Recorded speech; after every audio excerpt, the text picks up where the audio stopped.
Look at her with that Yes, ancient everything book. is on schedule. Probably Can you never believe seen the this? inside of a Absolutely private jet before. ridiculous!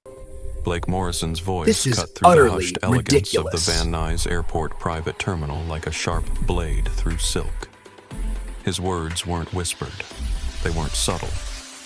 They were delivered with the You casual really think cruelty that of book someone is who more had never important faced than what real I'm saying? consequences for his actions. Question. We need to The expedite exclusive the merger. lounge stretched Time before is him of the like a essence. monument to wealth and privilege. Marble floors gleamed under crystal chandeliers that cast dancing shadows across leather furniture that cost Yes, more than everything most is on people's schedule. cars. Can you believe this? The air itself Absolutely seemed filtered ridiculous! through money, carrying the scent of aged whiskey, and hand-rolled cigars from the smoking section mixed with the delicate aroma of $500 per pound Ethiopian coffee beans. Blake stood near the floor-to-ceiling windows, his designer Armani suit perfectly tailored to his lean frame. The Rolex Submariner on his wrist caught the afternoon sunlight streaming through the glass, sending brief flashes of gold across the pristine white walls. His Hermes briefcase sat at his feet more prop than necessity, since Blake Morrison rarely did actual work. At 29, Blake had never known struggle. Born into the Morrison Industries shipping empire, he'd been handed everything from his first car to his current position as vice president of business development. His Harvard business degree hung on his office wall, a testament not to his intelligence, but to his family's donation history. The position came with a corner office, a 7-figure salary, and zero real responsibility. His girlfriend, Madison Torres, giggled beside him. At 27, she was a carefully crafted vision of social media perfection. Her Instagram account boasted 2.1 million followers who hung on her every perfectly curated post. Today, she wore a white Chanel blazer that matched her bleached teeth and highlighted her golden skin. Her phone was permanently attached to her manicured fingers, always ready to capture content for her audience. "Don't be so dramatic," Blake Madison said, her voice carrying the slight accent that her followers found exotic. "It's probably just a charter mix-up, some wannabe influencer thinking she's a big shot." Blake's gaze was fixed on a woman sitting alone by the massive windows that overlooked the private runway. She was completely absorbed in reading a thick dog-eared paperback, her expression one of calm concentration. Everything about her presence seemed to irritate Blake on a fundamental level. She wore simple, comfortable gray travel pants and a soft navy blue cashmere sweater that looked expensive but understated. Her hair was styled in elegant, intricate braids that fell gracefully over her shoulders. Her shoes were practical flats designed for comfort rather than display. To Blake, her entire existence was an affront to his exclusive experience. She didn't belong here. He was sure of it. The woman's name was Zara Monroe, though Blake had no idea he was looking at one of the most powerful entrepreneurs in America. At 34, Zara had built Phoenix Quantum Computing from nothing into an $8.2 billion empire. She held 17 patents in quantum encryption technology and had just closed the largest government contract in her industry's history. But today, she was simply a granddaughter flying to Atlanta to visit her dying grandmother. The book in her hands was The Art of War by Sun Tzu, a worn copy that had belonged to her late father. Its pages were filled with her handwritten notes and highlighted passages, wisdom she'd collected over years of building her company from her grandmother's garage. Zara was flying on her own aircraft, a $75 million Bombardier Global 7500 that she'd personally customized and named Legacy One. She'd bought it 2 years ago, not as a status symbol, but as a practical tool for her global business operations. Unlike Blake, she didn't need to perform her wealth. She simply possessed it. The private terminal buzzed with the quiet efficiency of elite travel. Other passengers moved through the space with the confident ease of people accustomed to luxury. Business executives spoke in hushed tones about million-dollar deals. Tech entrepreneurs typed furiously on laptops that cost more than most monthly salaries. A federal judge sat reading legal briefs while sipping vintage champagne. None of them paid attention to Zara. She preferred it that way. Blake, however, couldn't look away. Her very presence seemed to mock everything he believed about this world. This was his sanctuary, his exclusive domain where his family's money bought him respect and deference. Seeing her here, dressed so casually, reading an actual physical book like some kind of intellectual pretender, felt like a personal insult. Reading a book. Blake continued, his voice growing louder. A physical book. How quaint. Probably a freebie from some airport bookstore. Madison pulled out her phone and started filming. "This could be good content," she whispered. "Rich people problems, you know. My followers love this drama."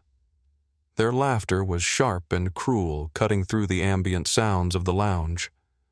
The woman didn't look up from her book, but a subtle tension in her shoulders suggested she heard every word. She simply turned a page, her focus seemingly unbroken. This infuriated Blake even more. His entire life was built on being acknowledged, feared, or at the very least, noticed. To be ignored by someone he deemed so far beneath him felt like a personal violation. In his world, his family name meant something. His wealth commanded attention. His presence demanded respect. But this woman was giving him none of that. Maybe she won a contest? Madison giggled, adjusting her phone angle to capture Blake's growing agitation. Be a billionaire for a day. First prize is a flight to Newark. Blake's jaw tightened. You know what I think? I think someone made a mistake. This lounge is for verified passengers only. There are protocols. A uniformed attendant approached their group with practiced professionalism. Mr. Morrison, your aircraft is ready for boarding whenever you're prepared to depart. Blake stood up with theatrical importance, handing his briefcase to the attendant like it contained state secrets instead of his iPad and protein bars. Finally, let's hope we don't have to share the cabin with unexpected passengers. He glanced one more time at Zara, who was still reading peacefully by the window. Her calm demeanor only fueled his irritation. Some people just don't understand boundaries. As Blake and Madison walked toward the glass doors leading to the tarmac, Zara finally looked up. Her eyes, deep and intelligent, followed them briefly. There was no anger in her gaze, only a quiet, weary recognition. She'd seen this performance before: the casual dismissal, the snap judgments based on her race and gender, the assumption that she didn't belong in spaces where real power gathered. For years it had fueled her ambition. Now it just made her tired. She sighed softly and placed a thin leather bookmark between the pages of her book. Standing with fluid grace, she walked toward the same glass doors, her movements unhurried and confident. Another attendant approached her with a respectful nod. "Ms. Monroe, we're ready whenever you are. Captain Valdez has the flight plan filed, and we're just waiting for your authorization."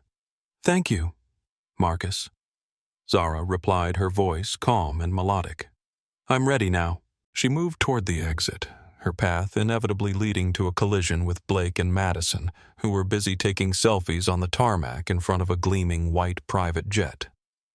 Blake wore a self-satisfied smirk as he posed, completely oblivious to the fact that the woman he had just mocked wasn't just another passenger.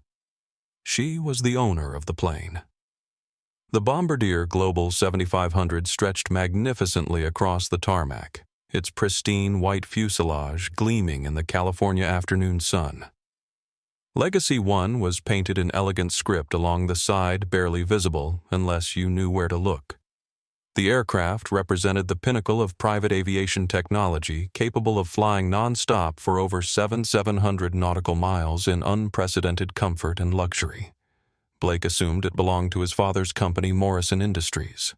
Their shipping empire had partnerships with several aviation companies, and Blake had grown accustomed to flying on various corporate jets without ever bothering to learn the details. To him, they were all the same flying symbols of his family's wealth and status.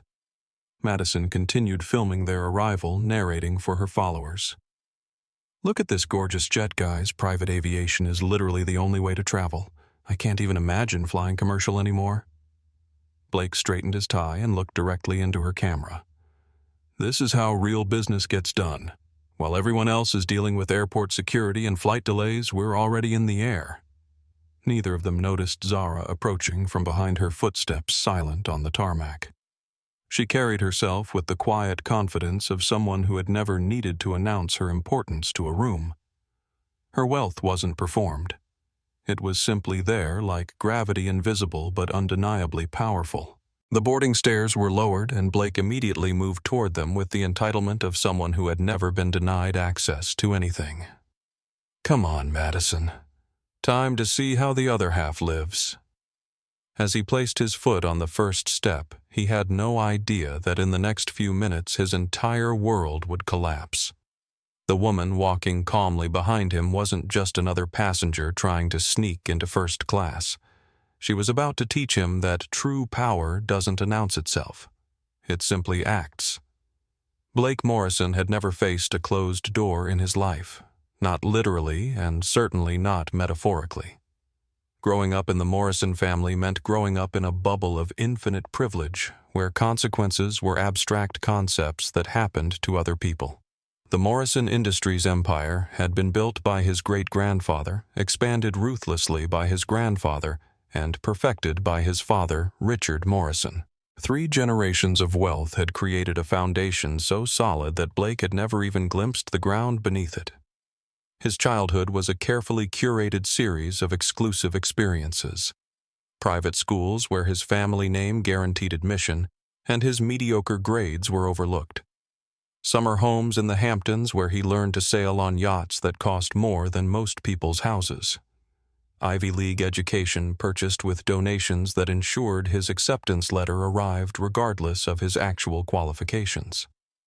Harvard Business School had been particularly easy for Blake, not because he was intellectually gifted, but because the Morrison name opened doors that remained locked for others. His professors knew exactly who they were dealing with, and Blake's C average was transformed into a respectable B+ through the magic of influential family connections and strategic endowments. Upon graduation, Blake was immediately installed as Vice President of Business Development at Morrison Industries. The title sounded impressive, but his actual responsibilities were limited to attending charity galas, playing golf with potential clients, and lending his family name to business relationships that had been cultivated long before he was born. His corner office overlooked Manhattan with floor-to-ceiling windows that showcased the city Blake believed belonged to him. The desk was imported Italian marble.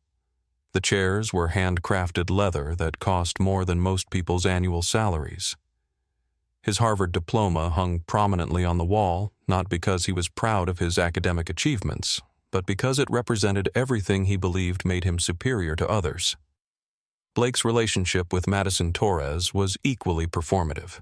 She was beautiful, Instagram famous, and Hispanic, which Blake considered evidence of his own progressive thinking. He enjoyed introducing her to his friends as his exotic girlfriend, completely oblivious to how patronizing the description sounded. Madison tolerated his casual racism because his credit card had no spending limit, and his social connections boosted her follower count. Their relationship existed primarily for public consumption. Madison provided Blake with social media credibility and visual appeal for business events. Blake provided Madison with access to exclusive parties and unlimited shopping budgets. Neither of them particularly liked the other, but they both understood the transaction. Recently, however, Blake had felt increasing pressure from his father. Richard Morrison was growing impatient with his son's lack of meaningful contribution to the company. Board members whispered about nepotism and questioned whether Blake deserved his position. The family business that had seemed like his birthright was starting to feel less certain. "Prove yourself," his father had said during their last conversation. "Show me you understand what this company represents. Show me you can handle real responsibility." The words haunted Blake because he had no idea how to prove himself. He'd never had to.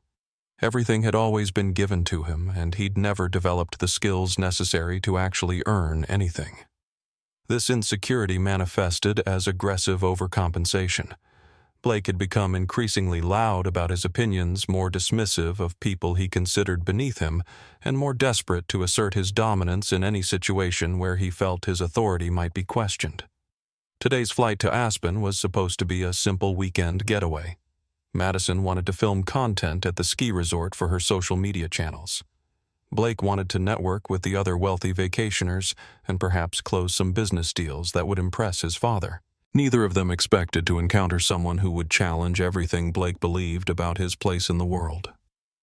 While Blake's life had been a series of handed opportunities, Zara Monroe's journey to power had been forged through brilliance, determination, and an unshakable belief that her grandmother's dreams for her were worth pursuing. Zara's story began in tragedy.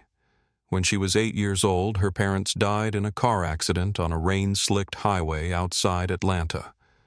The loss devastated her world, but her grandmother Esther Monroe stepped in with the fierce love and unwavering determination that would shape Zara's character for the rest of her life. Esther Monroe was a retired schoolteacher who had spent 40 years educating children in East Atlanta's public schools. She lived in a small house with a tiny garage that would later become legendary in the tech industry, but at the time was simply where Esther kept her gardening tools and old furniture. "Smart is not enough, baby girl," Esther would tell young Zara every morning before school. "Smart without character is just cleverness. Smart with character can change the world." Zara absorbed these lessons while excelling academically in ways that amazed her teachers. She devoured books on mathematics, science, and philosophy with equal enthusiasm. By middle school, she was already reading quantum physics texts for fun. By high school, she was tutoring college students in advanced mathematics. MIT offered her a full scholarship, recognizing a once-in-a-generation intellect combined with the kind of humble determination that suggested she would use her gifts for something meaningful. Zara accepted, but not before promising her grandmother that she would never forget where she came from, or who had believed in her when no one else did. At MIT, Zara discovered her passion for quantum computing. The field was still in its infancy, but she could see its revolutionary potential with startling clarity. While her classmates struggled to grasp basic quantum mechanical principles, Zara was already envisioning practical applications that wouldn't be attempted by major corporations for another decade. She completed her undergraduate degree in 3 years with perfect grades, then earned her PhD in quantum physics by age 26. Her doctoral dissertation, Practical Applications of Quantum Entanglement in Cryptographic Protection, was immediately classified by the Department of Defense and would later form the foundation of Phoenix Quantum Computing's core technology. But Zara didn't want to work for someone else's vision. She wanted to build something that would honor her grandmother's faith in her and create opportunities for other young people who looked like her, but had never seen someone like themselves in positions of real technological power.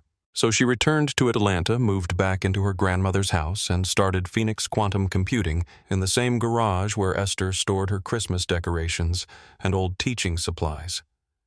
The early years were brutal. Zara worked 20-hour days, coding advanced algorithms on equipment she'd bought with student loans and savings from part-time jobs. She pitched her ideas to investors who smiled politely and suggested she might be better suited for less ambitious projects. Some were overtly racist. Others were subtly condescending. All of them underestimated her. "They see a young black woman from Atlanta," she told her grandmother after a particularly humiliating investor meeting where a venture capitalist had asked if she was really the technical founder or just the face of someone else's company. "They can't imagine that I might actually be the smartest person in the room." "Then don't imagine it," baby girl Esther replied. "Prove it." Zara took that advice to heart. Instead of continuing to chase investors who couldn't see her vision, she decided to build something so undeniably revolutionary that the world would have to pay attention. Working 18-hour days in her grandmother's garage, Zara developed a quantum encryption protocol that was mathematically unbreakable by any existing or theoretical computing approach. Her breakthrough came at 3 in the morning on a Tuesday when she solved the equation that had stumped teams of scientists at major universities for years. She stared at her computer screen in disbelief, then ran the calculations 17 more times to make sure she hadn't made an error. Each time the results were the same. She had created something that would revolutionize digital security forever. That morning she walked into her grandmother's kitchen and quietly announced, "I think I just changed the world." Esther looked up from her morning coffee and smiled. "I always knew you would, baby girl. I just didn't know it would happen before breakfast." The quantum encryption breakthrough attracted the attention of major technology companies and government agencies almost immediately. Instead of selling her patents to the highest bidder, Zara used them as the foundation for Phoenix Quantum Computing. She maintained controlling ownership while accepting strategic investments that valued her company at $2.3 billion practically overnight.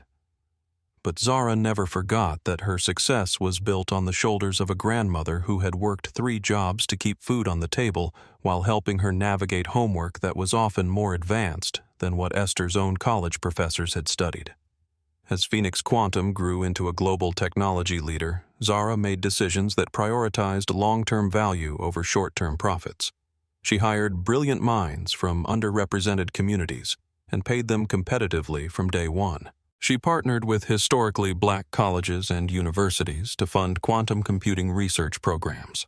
She created internship opportunities for students who reminded her of herself intellectually gifted, but economically disadvantaged. The company's latest achievement was a $3.2 billion contract with the Department of Defense to develop quantum-encrypted communication networks for national security applications. The deal had been announced just 2 weeks ago, making Phoenix Quantum one of the most valuable private companies in America, and establishing Zara as one of the youngest black women to achieve billionaire status. But today, none of that mattered. Today she was simply a granddaughter making what might be her last trip to visit the woman who had shaped everything she'd become. Esther Monroe, now 87, was dying. The doctors had given her weeks, perhaps days. Zara had cleared her entire schedule to spend time with the person who had loved her unconditionally and believed in her unreasonably. She'd dressed for comfort, not for business meetings or media interviews. The navy cashmere sweater had been a gift from her grandmother. The gray travel pants were practical for a long flight. The worn copy of The Art of War contained wisdom from both Sun Tzu and Esther Monroe, whose handwritten notes filled the margins with observations about leadership strategy and the importance of knowing when to fight and when to find a better way. Zara had purchased Legacy One specifically for trips like this, moments when she needed to travel quickly and privately without the chaos of commercial aviation. The $75 million aircraft was registered under a subsidiary corporation, and she deliberately kept a low profile when flying. She preferred anonymity to celebrity substance to style. The Bombardier Global 7500 was configured exactly to her specifications. The interior featured warm wood finishes and soft leather seating in earth tones that promoted calm rather than ostentation. The cabin included a private office where she could work during long flights, a sleeping area for international travel, and a small galley stocked with her grandmother's favorite tea. Captain Ricardo Valdez had been flying for Phoenix Quantum for 3 years. A former Air Force pilot with an impeccable safety record, he understood Zara's preference for discretion and professionalism. His crew was hand-picked for competence and character rather than connections or appearance. Flight attendant Sarah Collins was a former commercial airline veteran who had joined Phoenix Aviation specifically because of Zara's reputation for treating employees with respect rather than as servants. Sarah had worked for other wealthy clients who considered crew members invisible. Zara remembered everyone's name, asked about their families, and created an environment where people felt valued rather than disposable. As Zara boarded Legacy One, she had no idea that the next few hours would become a defining moment, not just in her own life, but in the career of Blake Morrison and the corporate culture of Morrison Industries. She settled into her preferred seat, opened her book to a marked passage about the importance of knowing your enemy, and prepared for what should have been a routine flight to Atlanta. Instead, she was about to demonstrate that true power doesn't need to announce itself. It just needs to be real. Blake Morrison stepped into the cabin of Legacy One with the swagger of someone who had never been told no in any language that mattered. His Armani shoes clicked against the polished floor as he surveyed what he assumed was his father's latest acquisition in corporate aircraft. The interior was stunning warm walnut paneling, cream-colored leather seats arranged in a spacious configuration that prioritized comfort over capacity, and subtle ambient lighting that created an atmosphere of serene luxury. Everything spoke of expensive taste and careful attention to detail. "Now this is what I'm talking about," Blake announced to Madison, his voice louder than necessary in the quiet cabin. Finally, Dad springs for an upgrade. Madison was already panning her phone camera across the elegant interior. "Oh my God, you guys, this is incredible. This is literally how billionaires travel. I can't even..." Behind them, other passengers began boarding. Robert Kim, a Korean-American investment banker, carried a leather briefcase and moved with the quiet efficiency of someone accustomed to high-stakes business travel. Elena Rodriguez, a federal prosecutor taking a rare vacation day, noticed the tension in the cabin almost immediately. James Parker, a tech journalist who had covered the rise of several Silicon Valley giants, sensed something newsworthy developing. Blake immediately claimed the forward seats, dropping his briefcase on 1B and settling into 1A like he was marking territory. "Madison, sit here," he directed, patting the seat beside him. "Best view, most legroom. This is where the real passengers sit." That's when he noticed Zara. She had boarded quietly and was already seated in 2A, her book open, completely absorbed in reading. Her casual attire and calm demeanor immediately triggered Blake's sense of territorial entitlement. "Excuse me," Blake called out, his tone sharp enough to cut glass. "I think there's been some confusion." Zara didn't look up from her book. "I don't think so." Blake blinked, startled by her calm response. He was accustomed to immediate deference when he spoke. "Ma'am, I need to see your boarding pass. This section is reserved for Morrison Industries executives." Now Zara did look up, meeting his eyes with a steady gaze that held no trace of intimidation or uncertainty. "Is that so?" "Yes, it is." Blake's voice carried the authority of someone who had never been questioned about anything that mattered to him. "I'm Blake Morrison, Vice President of Business Development. This is my family's aircraft." Sarah Collins, the flight attendant, approached with professional courtesy. "Is there an issue, Mr. Morrison?" Blake gestured toward Zara without taking his eyes off her. "Yes, there seems to be a seating problem. I think this passenger might be confused about where she belongs." Sarah glanced at her passenger manifest, then at Zara, then back at Blake with barely concealed discomfort. "Sir, I can assure you that all passengers are seated correctly according to our flight plan." "According to your flight plan?" Blake's voice rose slightly. "I'm telling you this is Morrison Industries property, and I don't recognize this woman as one of our authorized passengers." Madison continued filming whispering commentary to her phone.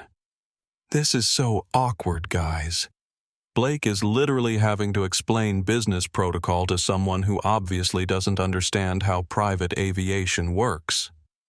Robert Kim, seated across the aisle, quietly activated his phone's camera. As someone who had witnessed discrimination in corporate settings before, he recognized the dynamics unfolding and wanted to document whatever happened next. Elena Rodriguez shifted in her seat, her prosecutor's instincts immediately alert to what appeared to be racial profiling in progress. She had seen this exact scenario play out in courtrooms, assumptions about who belonged where, based purely on appearance. James Parker opened his laptop and began typing notes.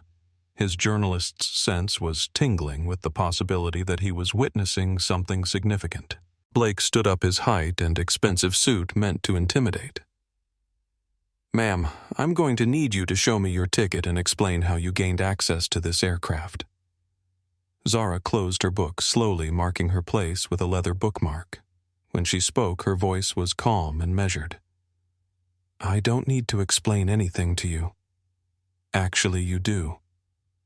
Blake's entitlement was now in full display. This is private property and you're trespassing. I have every right to verify passenger credentials. Do you? Zara asked quietly. Blake pulled out his Morrison Industries business card and held it out like a badge of authority. I represent Morrison Industries. My father is Richard Morrison, CEO of the Morrison shipping empire. This aircraft is part of our corporate fleet, and I'm responsible for security protocol. Madison giggled nervously. Blake knows everyone who's supposed to be on these flights. It's like super exclusive. Zara looked at the business card but didn't take it. How interesting. Blake's frustration was building. He wasn't accustomed to this level of resistance to his authority. Look, I don't know how you got past security, but this isn't going to work. You need to move to the back of the aircraft where there are appropriate seats for... He paused, choosing his words carefully. For passengers of your ticket level. The cabin fell silent except for the quiet hum of the aircraft's approaches. Everyone was now watching the confrontation unfold. Robert Kim's camera captured every word. Elena Rodriguez took detailed notes on her phone, her legal training automatically documenting what appeared to be a clear case of discrimination. James Parker recognized he was witnessing something that could become a major story. Sarah Collins looked between Blake and Zara, clearly uncomfortable with the situation, but uncertain about proper protocol when passengers disputed each other's right to be on board. My ticket level. Zara repeated, her voice still calm, but with an edge that suggested Blake was venturing into dangerous territory. Yes. This is first class. Premium seating. I don't know what kind of deal you got or who you know, but these seats are reserved for verified business travelers. Madison lowered her phone slightly, starting to sense that Blake might be going too far. Blake, maybe we should just... No, Blake cut her off. This is exactly the kind of situation that causes problems. People trying to game the company, trying to get access to services they haven't paid for. He looked directly at Zara. I don't know what your angle is, but it's not going to work. Zara stood up slowly, her movement fluid and controlled. At 5'8", she was nearly as tall as Blake, and her presence commanded the space in a way that surprised him. My angle. Yes? Your angle. Your scheme. Whatever you're trying to pull here. Blake's voice was getting louder, his entitlement overriding any sense of basic courtesy. I've seen this before, people who think they can just walk into private aviation and pretend they belong. The racist implications of his words hung in the air like smoke. Elena Rodriguez spoke up from her seat. Sir, perhaps you should consider. Blake spun around to face her. Ma'am, this is not your concern. This is a business matter between Morrison Industries and an unauthorized passenger. An unauthorized passenger. Zara's voice remained steady, but there was steel underneath the silk. Is that what I am? Unless you can prove otherwise? Yes. Blake was now fully committed to his position, his pride preventing him from backing down even as he sensed he might be making a mistake. Show me your credentials. Show me your ticket. Show me what gives you the right to be in this seat. Captain Ricardo Valdez emerged from the cockpit, drawn by the raised voices. A dignified man in his mid-40s with 20 years of aviation experience, he immediately assessed the situation with professional concern. Is there a problem here? Captain Valdez asked. Blake turned to him with relief. Yes, Captain, there is. This passenger doesn't seem to have proper authorization for premium seating. I need you to verify the manifest and resolve this issue. Captain Valdez looked at Zara, and something passed between them, a look of recognition and respect that Blake completely missed. Sir, the captain said carefully. All passengers aboard this aircraft are properly manifested and authorized. That can't be right, Blake insisted. I'm telling you, this woman doesn't belong in first class. She's obviously not a Morrison Industries executive or client. Obviously, Zara asked. Blake realized he was being baited, but couldn't stop himself. Yes, obviously. Look, I'm not trying to be difficult, but there are standards. There are protocols. People can't just show up and expect to access premium services. Madison grabbed his arm. Blake, seriously, maybe we should. No. Blake shook her off. I'm not backing down from this. I have a responsibility to my family's company to ensure proper security measures. He pulled out his phone. You know what I'm calling security. Let them sort this out.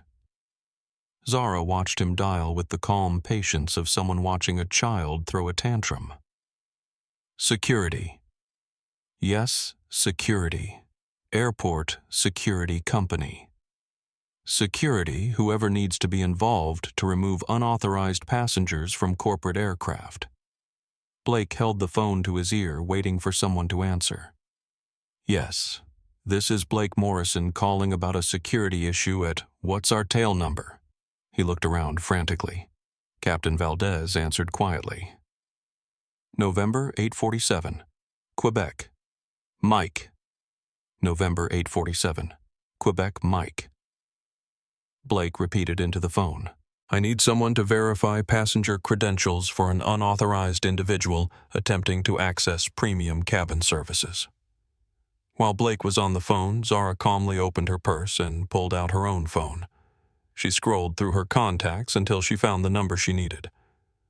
Blake Madison whispered urgently, I really think you should hang up. But Blake was too far committed to turn back. His pride, his sense of entitlement, and his desperate need to prove his authority had created a momentum he couldn't stop. Yes, I'll hold, he said into his phone, then looked at Zara triumphantly. Security is on their way. We'll get this sorted out properly. Zara pressed a contact on her phone and held it to her ear. When someone answered, she spoke in the same calm, measured tone she'd maintained throughout the entire confrontation. Captain Valdez, this is Zara Monroe. Blake stopped talking mid-sentence into his phone. Yes, your boss. We have a situation in the cabin that needs to be addressed immediately. Blake's face began to change as the words registered. I need you to make an announcement to all passengers that this is a private flight on my personal aircraft Legacy 1. The phone slipped slightly in Blake's hand. Also, please inform whoever Mr. Morrison contacted that their services won't be needed. The security situation has resolved itself. Blake's mouth opened and closed without sound. Thank you, Captain. Please proceed when you're ready. Zara ended the call and looked directly at Blake, who was still holding his phone to his ear, like a lifeline to his old reality. Did you have something you wanted to tell me about credentials? She asked quietly. Blake's phone was still connected to airport security, and the voice on the other end was asking for confirmation of the emergency. He hung up without answering.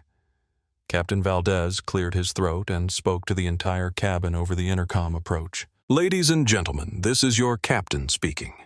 I've been asked to inform all passengers that you are aboard Legacy 1, the private aircraft of Ms. Zara Monroe, CEO of Phoenix Quantum Computing.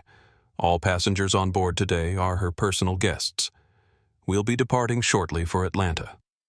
The cabin fell completely silent except for the quiet hum of the aircraft's environmental approaches. Madison stopped filming and slowly lowered her phone. Robert Kim saved his video file with careful precision. Elena Rodriguez looked at Blake with the expression of someone who had just watched a case close itself. James Parker typed furiously on his laptop, recognizing that he had just witnessed something extraordinary. Sarah Collins smiled professionally and asked, Would anyone like beverages before takeoff? Blake stood frozen in place, his brain struggling to process what had just happened. The woman he had tried to have removed from his family's aircraft was actually the owner. The credentials he had demanded to see were worth $8.2 billion. The unauthorized passenger he had called security about was one of the most powerful entrepreneurs in America. "Your aircraft," he whispered. Zara settled back into her seat and reopened her book. "My aircraft. But Morrison Industries." "What about Morrison Industries?" Zara asked without looking up. Blake's phone buzzed with an incoming call. The caller ID showed his father's office number. With trembling fingers, he answered. "Blake." Richard Morrison's voice was tight with barely controlled fury. "What the hell did you just do, Dad? Phoenix Quantum Computing just pulled out of the largest acquisition deal in our company's history." They cited character assessment failure as the reason. "What did you do?" Blake looked at Zara, who was calmly reading her book as if nothing had happened. "Dad, I think I made a mistake. You think you just cost this company $2.3 billion and possibly our reputation. How is that possible?" Blake couldn't speak. The magnitude of what he had done was beginning to sink in. "I want you in my office Monday morning," Richard Morrison continued. "And Blake, start updating your resume." The line went dead. Blake lowered his phone and looked around the cabin. Every passenger was staring at him with expressions ranging from pity to disgust to professional curiosity. Madison had tears in her eyes. "Blake, what just happened?" Blake sat down heavily in his seat, finally understanding that his life had just changed forever. The woman he had tried to humiliate had turned out to be the most powerful person on the aircraft. His attempt to assert authority had revealed him as a prejudiced fool. His family's business deal was destroyed. His job was in jeopardy, and his humiliation was being recorded for posterity. Zara turned a page in her book. Outside the windows, Legacy 1 began to taxi toward the runway. The silence in the cabin was deafening. Blake Morrison sat frozen in his seat, his designer suit suddenly feeling like a costume that no longer fit his role in the world. His phone lay in his lap, the screen dark, but still radiating the heat of his father's fury through its silent surface. Zara Monroe continued reading, her calm demeanor unchanged by the chaos she had just unleashed with a single phone call. The worn pages of The Art of War held her attention as if nothing remarkable had happened, as if she hadn't just destroyed a man's career with the quiet efficiency of someone swatting a mosquito. Madison Torres sat beside Blake with tears streaming down her perfectly made-up face. Her phone, which moments ago had been capturing content for her 2.1 million followers, now seemed like evidence of her complicity in something she was only beginning to understand.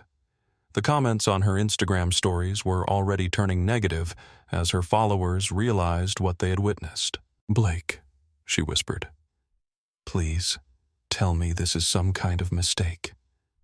Blake couldn't answer. His throat felt constricted, as if the oxygen in the cabin had suddenly become too thin to breathe. The reality of what he had done was settling over him like concrete, heavy and inescapable. Robert Kim discreetly saved the video file to his cloud storage and sent copies to 3 different email addresses. As an investment banker who had spent years documenting corporate malfeasance, he understood the importance of preserving evidence when powerful people made catastrophic mistakes. Elena Rodriguez was already composing notes in her legal pad, her prosecutor's instincts automatically cataloging the discrimination she had witnessed for future reference. In her 15 years of civil rights law, she had seen few cases as clear-cut as what had just unfolded. James Parker typed rapidly on his laptop, crafting the opening lines of what he already knew would be the biggest story of his journalism career. Tech industry power dynamics. Corporate discrimination, instant karma. This had all the elements of a viral sensation that would dominate news cycles for weeks. Sarah Collins moved through the cabin with professional grace, offering beverages as if nothing extraordinary had occurred. Years of experience in private aviation had taught her that wealthy passengers often behaved badly, but she had never witnessed someone self-destruct quite so completely. Captain Valdez returned to the cockpit to prepare for takeoff, but not before glancing once more at Zara, with the respect of someone who understood exactly what kind of leader she was. In 3 years of flying for Phoenix Quantum, he had seen her handle dozens of high-stakes business situations with the same calm control she had just displayed. Blake finally found his voice, though it came out as barely more than a whisper. "Ms. Monroe, I need to apologize. I made a terrible mistake." Zara looked up from her book, her expression neutral. "Did you... Yes, I thought this was my family's aircraft. I didn't realize, I didn't know who you were." "Why does who I am matter?" Zara asked quietly. "Would your behavior have been acceptable if I had been anyone else?" Blake's mouth opened and closed without sound. The question cut to the heart of everything wrong with how he had acted, and they both knew it. "I was trying to protect company property," he said weakly. "No," Zara replied. "You were trying to put me in what you thought was my place. There's a difference." Madison sobbed quietly beside him. Her Instagram followers were already abandoning her account in droves, and several major brand partnerships had sent urgent messages requesting immediate calls to discuss terminating their relationships. Blake's phone buzzed again. This time it was the Morrison Industries board chairman. "Blake, what the hell happened with Phoenix Quantum? Your father is calling an emergency board meeting for Monday morning. You need to explain how you single-handedly destroyed the biggest deal in company history." Blake hung up without responding. More calls were coming in business partners, family friends, colleagues who had heard the news through the intricate networks of corporate gossip that moved faster than any official communication. "How did you know?" Blake asked Zara desperately. "How did you know about the Morrison Industries deal?" Zara held up her phone, showing him a brief email thread. Phoenix Quantum was in final negotiations to acquire Morrison Industries' shipping data analytics division for $2.3 billion. The deal was scheduled to close next week pending final due diligence. Blake's face went ashen. "You were buying us?" was being the operative phrase, Zara confirmed. "Character assessment is part of our due diligence process. When we're acquiring companies, we need to understand the culture we'd be inheriting, and I just failed your character assessment." Blake said, the full magnitude of his situation finally becoming clear. Spectacularly, Zara agreed. Blake's phone rang again. This time it was his father calling directly. "Dad, don't speak." Richard Morrison's voice was ice cold. "Just listen. In 30 years of business, I have never been more humiliated. The CEO of Phoenix Quantum just called me personally to explain that the acquisition is canceled because my son demonstrated fundamental character flaws that are incompatible with corporate partnership." Blake could hear keyboard typing in the background, suggesting his father was already implementing damage control measures. "She was very professional about it," Richard continued. "She said she understands that family members don't always represent company values, but that the incident raised too many questions about Morrison Industries' corporate culture for her to feel comfortable proceeding." "Dad, I can fix this." "No, you can't. Do you understand what you've done? This wasn't just about money. Phoenix Quantum was going to be our entry into next-generation logistics technology. Their quantum computing applications could have revolutionized our entire industry, and you destroyed it because you couldn't handle seeing a black woman in first class." The accusation hung in the air like smoke from a fire that would never be extinguished. "That's not—" "I wasn't," Blake began. "Yes, you were," Richard said. "I've seen the video." Blake's blood turned to ice water. "Video? It's already circulating through private business networks. By tomorrow, it'll probably be public. You called security on a woman for the crime of being successful while black. And you did it while representing my company. Robert Kim looked up from his phone and nodded slightly toward Blake. The video was indeed already making its way through investment banking circles, shared among professionals who understood its significance. The board is meeting Monday morning, Richard continued. Your employment with Morrison Industries is terminated effective immediately. Your corporate credit cards are canceled. Your company car will be repossessed. Your access to all company facilities has been revoked. Blake felt the world spinning around him. Dad, please. You're not my business partner anymore, Blake. At this point, I'm not sure you're my son. Figure out your own way home. The line went dead. Blake stared at his phone as the implications crashed over him like successive waves. No job, no income, no company support, no family business to inherit. Madison was already planning her exit strategy, and his social circle would evaporate the moment word spread about what he had done. Blake Madison whispered, "My followers are asking if we're really dating. My brand manager says I need to distance myself from whatever this is." She was already editing her Instagram bio, removing any reference to their relationship. Elena Rodriguez looked up from her legal notes. Mr. Morrison, I feel compelled to inform you that what I witnessed today constitutes textbook discrimination under federal civil rights law. If this had occurred in a place of public accommodation, you could face both criminal charges and civil liability. James Parker saved his story draft and looked at Blake with professional sympathy. Mr. Morrison, would you like to provide a statement for the record? This story will be published whether or not you participate, but you might want the opportunity to explain your perspective. Blake couldn't form words. The reality of his situation was too enormous to process. He had destroyed his career, his family's business deal, his relationship, his reputation, and possibly his inheritance in the span of 10 minutes. Zara closed her book and looked directly at him. Mr. Morrison, do you understand what just happened here? Blake nodded mutely. You made assumptions about me based on my appearance. You tried to use your perceived authority to put me in what you thought was my place. You called security to have me removed from my own aircraft. You did all of this because you couldn't imagine that a black woman in comfortable clothes might actually belong in first class. Each word was delivered with surgical precision, cutting away his excuses and rationalizations until only the ugly truth remained. Yes, Blake whispered. And now you're experiencing consequences for those choices, Zara continued. Not because I'm vindictive, but because character matters in business. Trust matters. Respect matters.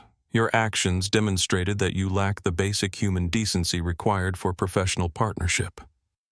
Blake looked around the cabin at the other passengers, all of whom were documenting or witnessing his complete downfall. What happens now? Zara reopened her book. Now you learn to live with the choices you made, the same way everyone you've ever dismissed or discriminated against has had to live with your choices.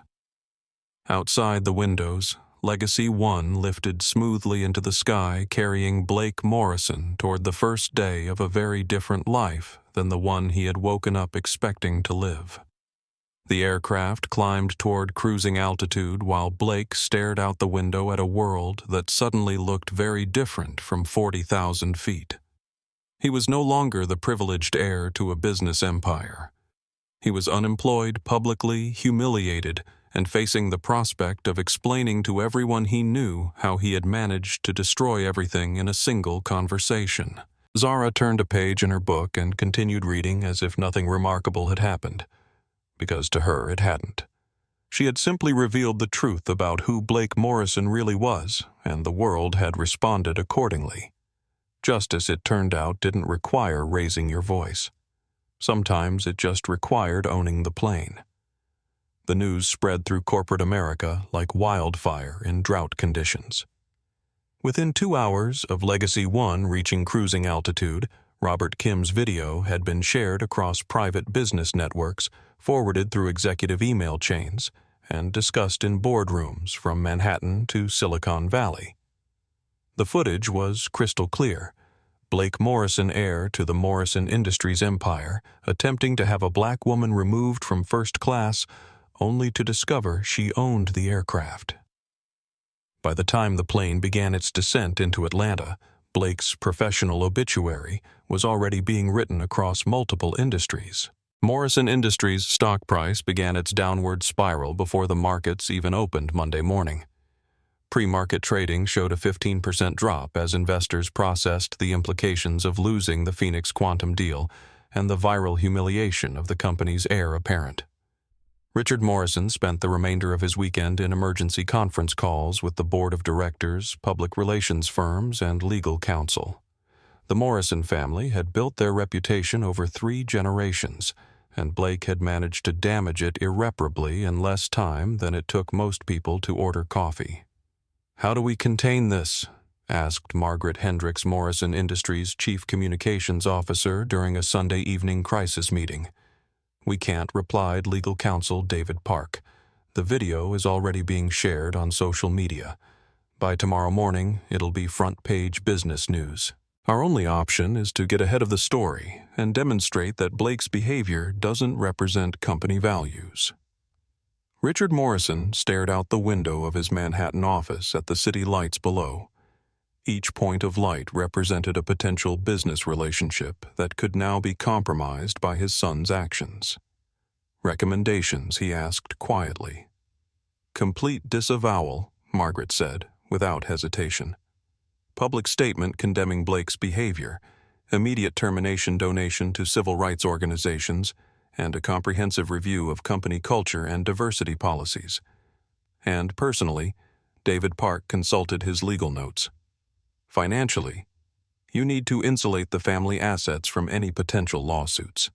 Publicly, you need to distance yourself from Blake's actions while taking responsibility as a father who failed to instill proper values." Richard Morrison was 72 years old. He had spent 50 years building Morrison Industries into a logistics empire worth billions of dollars. He had survived recessions, technological disruptions, and competitive challenges that had destroyed other family businesses. But he had never faced a crisis created by his own son's moral failures. Meanwhile, Blake sat in his first-class seat on Legacy One, watching his entire existence disintegrate through his phone screen. Text messages flooded in from friends, colleagues, and business contacts, each one a variation of the same theme: disbelief, disappointment, and distance. His college roommate dude. What the hell? The video is everywhere. His country club golf partner, Blake. "I think we should postpone our partnership discussions indefinitely. His Harvard Business School networking group, Blake Morrison, has been removed from our alumni directory pending review." Madison Torres was already executing her exit strategy with the ruthless efficiency of someone who understood that social media success required cutting ties with toxic associations immediately. She deleted every photo of Blake from her Instagram account, unfriended him on all platforms, and posted a carefully crafted statement distancing herself from his actions. "I'm deeply disturbed by the behavior I witnessed today," her statement read. "Discrimination and prejudice have no place in my life or my brand. I will not be associated with anyone who treats others with such disrespect." The statement received 50,000 likes within an hour, and Madison's follower count actually increased as people praised her for taking a stand. She had successfully transformed Blake's downfall into her own moral victory. Blake watched it all happen in real time, powerless to stop the cascade of consequences that had been triggered by his own actions. His throat felt constricted as if the cabin pressure was insufficient for breathing. His hands shook as he scrolled through message after message of professional and personal rejection. Elena Rodriguez had spent the flight drafting a detailed incident report documenting every word and action she had witnessed. As a federal prosecutor, she understood the legal implications of what had occurred and wanted to preserve a complete record. Mr. Morrison demonstrated clear racial bias in his treatment of Ms. Monroe, she wrote.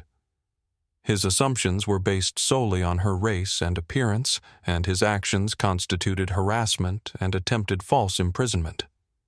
If this had occurred in a commercial setting, criminal charges would be appropriate. James Parker was already conducting phone interviews with industry experts for his story. The narrative was writing itself, entitled, "Heir Destroys Family Business Through Racist Behavior, Proves That Wealth Without Character is Meaningless." This is a perfect example of how privilege can blind people to their own prejudices, said Dr. Angela Freeman, a professor of business ethics at Stanford, whom James contacted for comment. Blake Morrison felt entitled to police who belonged in first class, based on his assumptions about race and social status. The irony that he was wrong about everything makes this a powerful teaching moment. Phoenix Quantum's communications team had prepared a brief statement. Phoenix Quantum Computing has terminated acquisition discussions with Morrison Industries due to fundamental incompatibilities in corporate values. We remain committed to partnerships with organizations that share our principles of respect, inclusion, and human dignity. The statement was professional, measured, and devastating. It confirmed that Blake's behavior had destroyed a $2.3 billion business deal while maintaining the moral high ground that made Phoenix Quantum look even more impressive by comparison. Zara Monroe continued reading her book as if nothing remarkable had happened occasionally, glancing at her phone to monitor the developing situation. She felt no satisfaction from Blake's downfall, only a weary familiarity with the consequences of prejudice, finally catching up with someone who had never faced accountability before. Ms. Monroe, Sarah Collins, approached discreetly. "We'll be landing in approximately 30 minutes. Is there anything you need?" "No, thank you, Sarah. This has been exactly the flight I expected." Blake looked up from his phone with desperate eyes. "Ms. Monroe, please. There has to be something I can do to fix this. Some way to make amends." Zara looked at him with the same calm expression she had maintained throughout their confrontation. "What would you like to fix, Mr. Morrison? Your behavior or its consequences?" "Both," Blake said quickly. "I want to apologize properly. I want to make things right." "Making things right would require understanding why you were wrong," Zara replied. "Do you understand that?" Blake nodded frantically. "Yes, I see it now. I made assumptions based on prejudice. I was wrong about everything. Were you wrong, or were you caught?" The question hung in the air like smoke. Blake's mouth opened and closed as he struggled to form an answer that wouldn't further incriminate him. I want to be better," he finally said. "Wanting is not the same as being," Zara observed. "Character isn't about what you want to be when people are watching. It's about who you are when you think no one will hold you accountable." Blake's phone buzzed with another call from his father. This time, he didn't answer. "The Morrison Industries board has scheduled an emergency meeting for tomorrow morning," Richard Morrison's voicemail message said. "Your actions have put the entire company at risk. 3 major clients have already called to express concerns about our corporate culture. The Hendricks family is reconsidering their shipping contracts. The Patterson Group wants assurances that they won't be associated with discriminatory practices." Blake deleted the voicemail without listening to the rest. Robert Kim was already fielding calls from business journalists who had seen his video. Major news outlets wanted to interview him about what he had witnessed, and he was carefully considering which platforms would give the story the most meaningful coverage. "This isn't about revenge," he explained to a reporter from the Wall Street Journal. "It's about accountability. People need to see that actions have consequences, even when you're wealthy and connected." As Legacy One began its final descent into Atlanta, Blake Morrison contemplated the ruins of his life. 12 hours ago, he had been the heir to a business empire engaged to an Instagram influencer and confident in his place at the top of society's hierarchy. Now he was unemployed, single, and facing the prospect of becoming a cautionary tale about privilege and prejudice. The airplane touched down smoothly at Hartsfield-Jackson Atlanta International Airport. Outside the windows, Georgia stretched under the evening sky, indifferent to the dramas that had played out at 40,000 feet. Zara Monroe gathered her belongings with the same calm efficiency she had displayed throughout the flight. She had a grandmother to visit, and that was infinitely more important than Blake Morrison's self-inflicted catastrophe. Blake remained seated as the other passengers deplaned, unsure of what came next.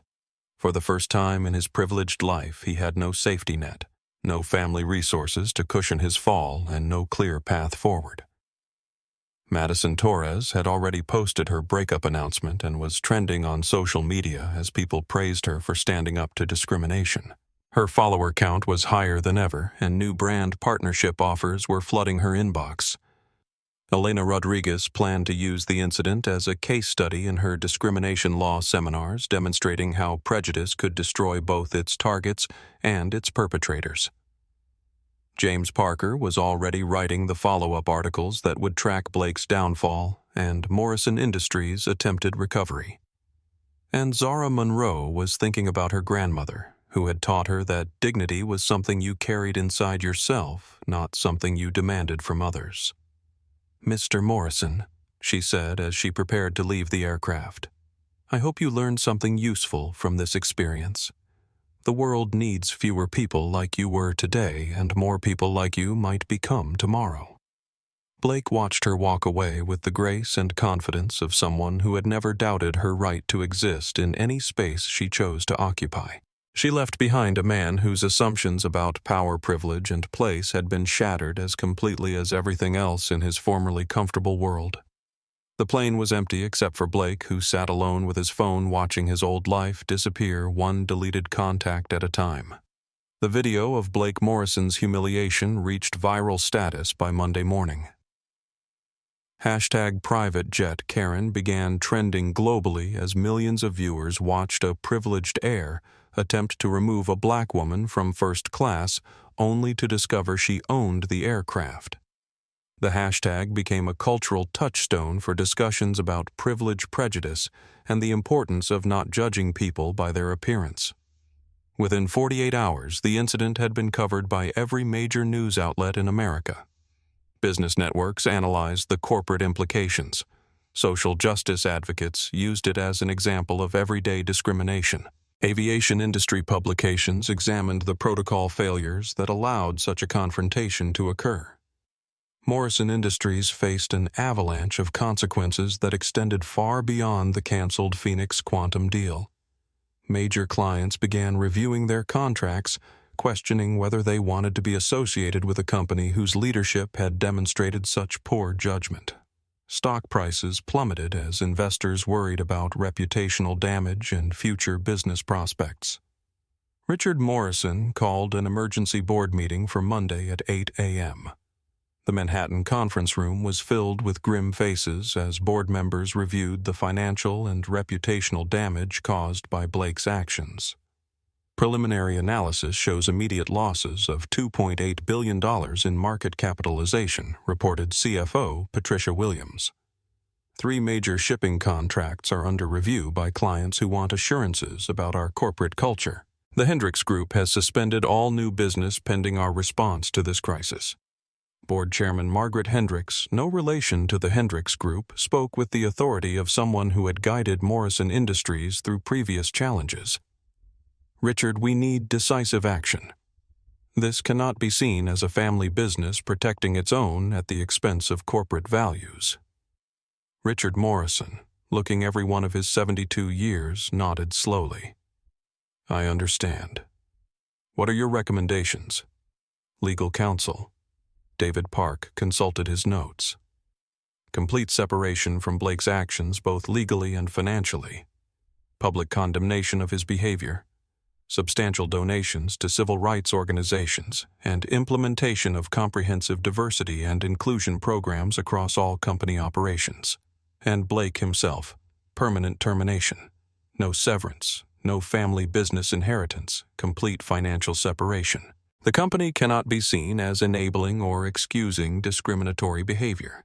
The decision was unanimous. Blake Morrison would be permanently severed from Morrison Industries, losing not only his current position but any future claim to the family business he had expected to inherit. The public statement was released that afternoon. Morrison Industries categorically condemns the discriminatory behavior exhibited by former employee Blake Morrison.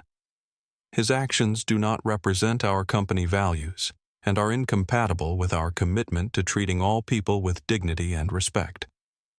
Mr. Morrison's employment has been terminated, and he will have no future role in company operations. We are implementing comprehensive policy reviews and diversity training programs to ensure such behavior never occurs again within our organization. The statement was accompanied by a $50 million donation to the NAACP Legal Defense Fund and the announcement of a partnership with Howard University's Business School to create internship and scholarship programs for underrepresented students. But the damage to Morrison Industries went beyond financial losses. The company's reputation, built over 3 generations, had been tarnished by one man's prejudiced assumptions. Competitors used the incident to question Morrison Industries' corporate culture in sales presentations to potential clients. Phoenix Quantum Computing, meanwhile, experienced the opposite effect.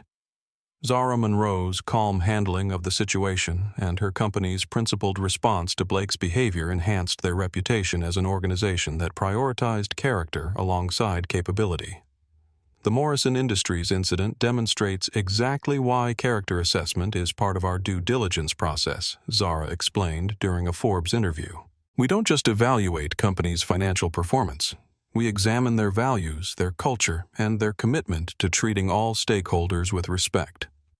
The canceled acquisition funds were redirected toward Phoenix Quantum's new Quantum Opportunity Initiative, a $2.3 billion program designed to support minority-owned technology startups and fund quantum computing research at historically black colleges and universities. Every crisis creates opportunities, Zara announced at the initiative's launch event. The Morrison Industries situation reminded us that there are better ways to invest our resources than acquiring companies that don't share our values. The initiative attracted global attention as other major technology companies pledged matching funds and support. What had started as Blake Morrison's discriminatory behavior had inadvertently created one of the largest minority business development programs in American history. Dr. Angela Freeman at Stanford Business School quickly incorporated the incident into her business ethics curriculum. The Morrison case study demonstrates how individual prejudice can destroy corporate value, she explained to her students. Blake Morrison's assumptions about race and class cost his family's company billions of dollars and decades of reputation building. Harvard Business School. Blake's alma mater faced uncomfortable questions about their alumni screening and character development programs. The incident prompted a comprehensive review of their admission policies and curriculum requirements. Private aviation companies across the industry implemented new training protocols to prevent similar incidents. The National Business Aviation Association issued guidelines for handling passenger disputes and discrimination complaints. Elena Rodriguez used her detailed incident report to develop training materials for prosecutors handling discrimination cases. The Morrison video provides clear documentation of racial profiling in action, she explained in a law review article. It shows how quickly assumptions can escalate into harassment and attempted false imprisonment. James Parker's investigative reporting revealed that Blake Morrison's behavior was not an isolated incident. Former employees of Morrison Industries shared stories of a corporate culture that tolerated casual racism and discriminatory practices, particularly toward vendors and service providers from minority communities. Blake Morrison wasn't an anomaly, Parker wrote in his follow-up article. He was a product of a company culture that never held privileged employees accountable for prejudiced behavior. The only difference was that this time he targeted someone with the power to fight back. The article prompted additional investigations into Morrison Industries' hiring practices, vendor relationships, and internal culture. Several former employees filed discrimination lawsuits citing Blake's behavior as evidence of broader company problems. Captain Ricardo Valdez became an inadvertent spokesman for professional integrity in the aviation industry. His respectful treatment of Zara Monroe and calm handling of the confrontation were held up as examples of proper crew behavior under pressure. Captain Valdez understood immediately that his loyalty was to aviation safety and professional standards, not to passenger prejudices, explained Barbara Hughes, president of the Professional Pilots Association. His actions demonstrate how crew members should respond when passengers behave inappropriately. Phoenix Quantum offered Valdez a promotion to chief pilot for their expanding aviation division, recognizing his professionalism and character under pressure. Sarah Collins received similar recognition for her handling of the situation. Her calm professionalism and respectful treatment of all passengers became a training model for private aviation crew members industry-wide.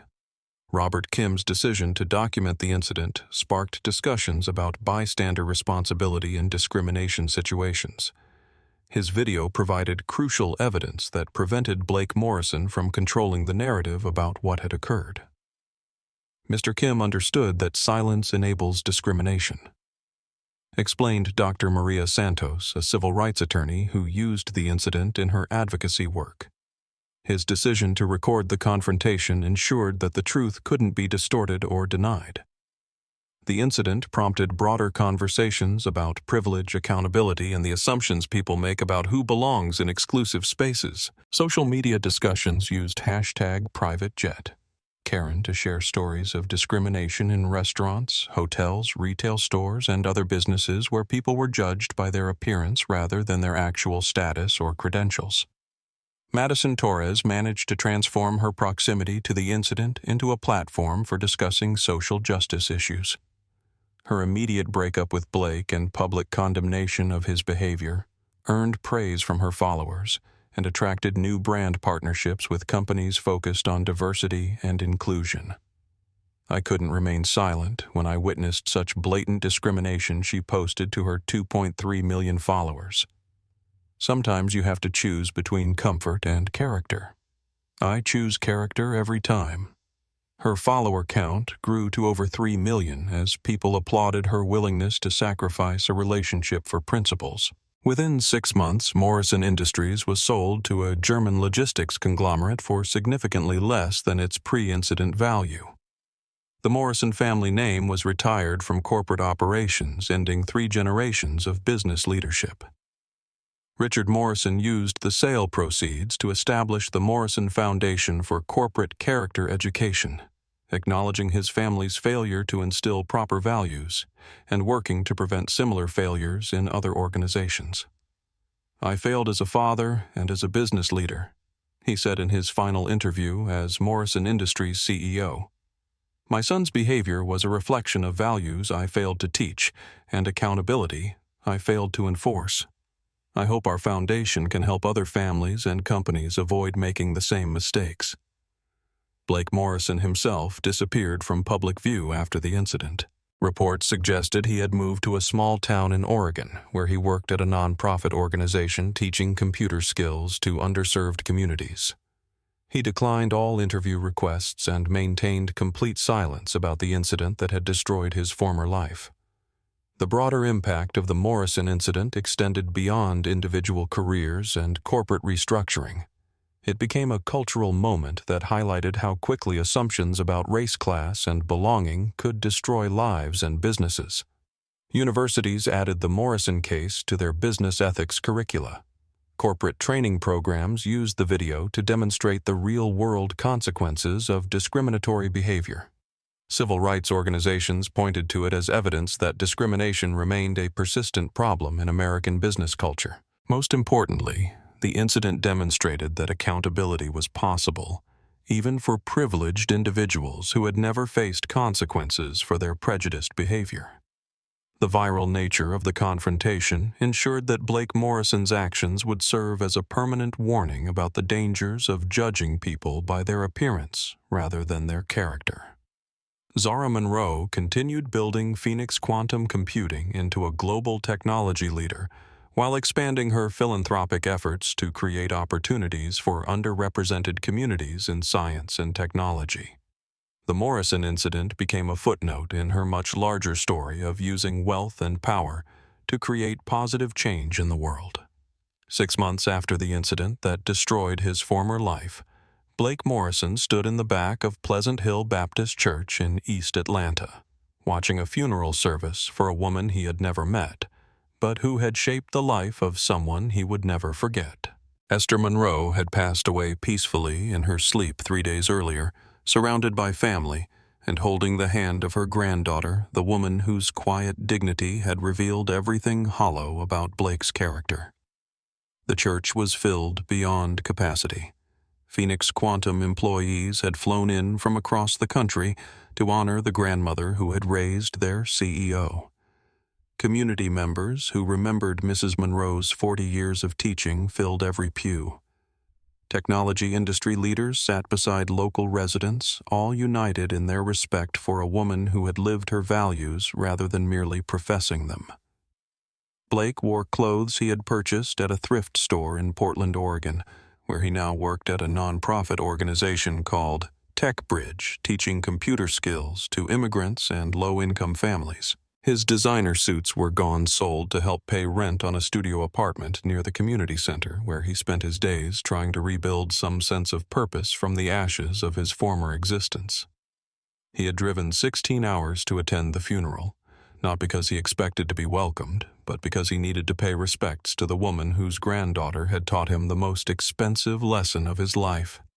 Zara Monroe stood at the podium wearing a simple black dress that somehow conveyed more elegance than any of the designer outfits Blake remembered from their previous encounter. Her voice was steady and strong as she spoke about her grandmother's legacy. Grandma Esther used to tell me that character isn't what you do when people are watching, Zara said, her words carrying to every corner of the crowded church. Character is what you do when you think nobody will hold you accountable. She lived that truth every single day for 87 years. Blake felt tears on his cheeks as he listened to stories about Esther Monroe's life. How she had worked 3 jobs to support Zara after her parents died. How she had converted her garage into a makeshift laboratory where a brilliant young woman could build quantum computers from spare parts and infinite determination. How she had never complained about the sacrifices required to raise a genius granddaughter on a teacher's pension. She taught me that wealth without character is just money. Zara continued. That power without purpose is just privilege. That success without service is just selfishness.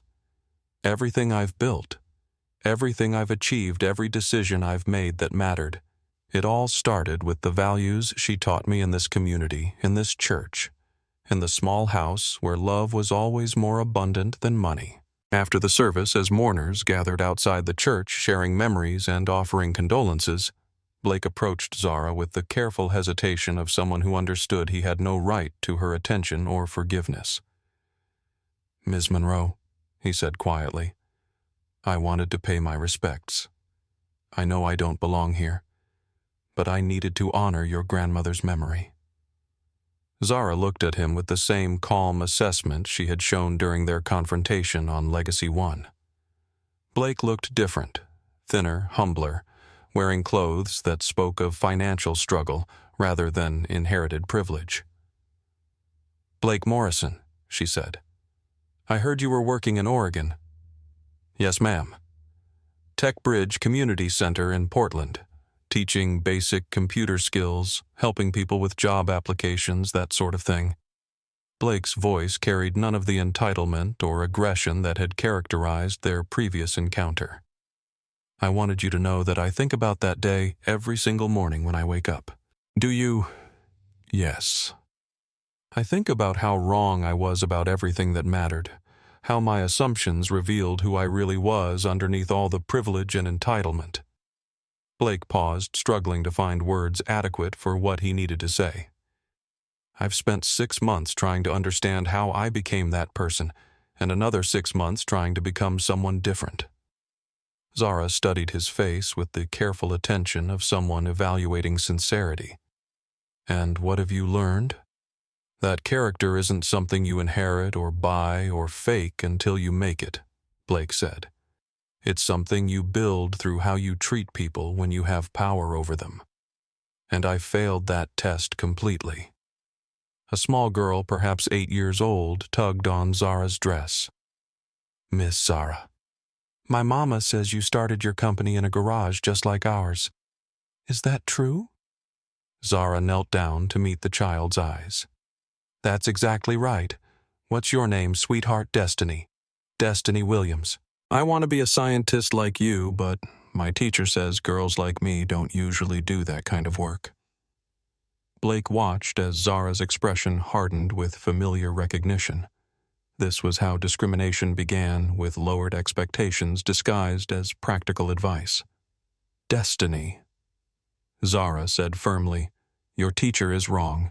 Girls exactly like you change the world every single day. Don't let anyone tell you what you can't become. The little girl beamed and ran back to her family, already talking excitedly about becoming a scientist. Blake pulled an envelope from his jacket pocket. Ms. Monroe, I know this doesn't fix anything, but I wanted you to have this.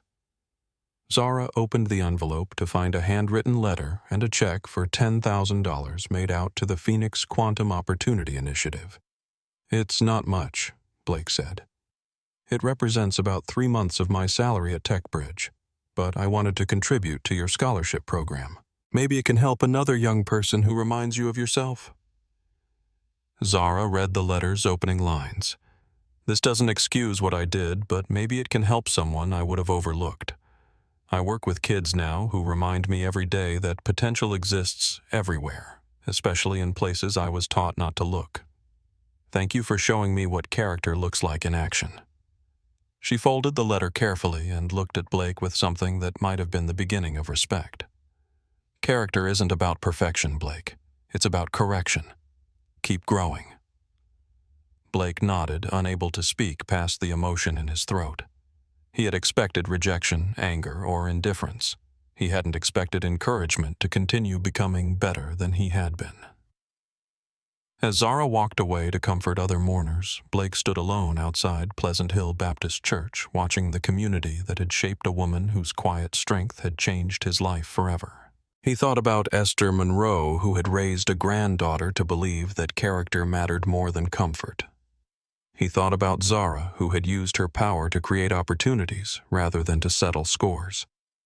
He thought about Destiny Williams, who would grow up in a world where someone like Zara Monroe had already cleared the path for girls who dreamed of changing the world through science.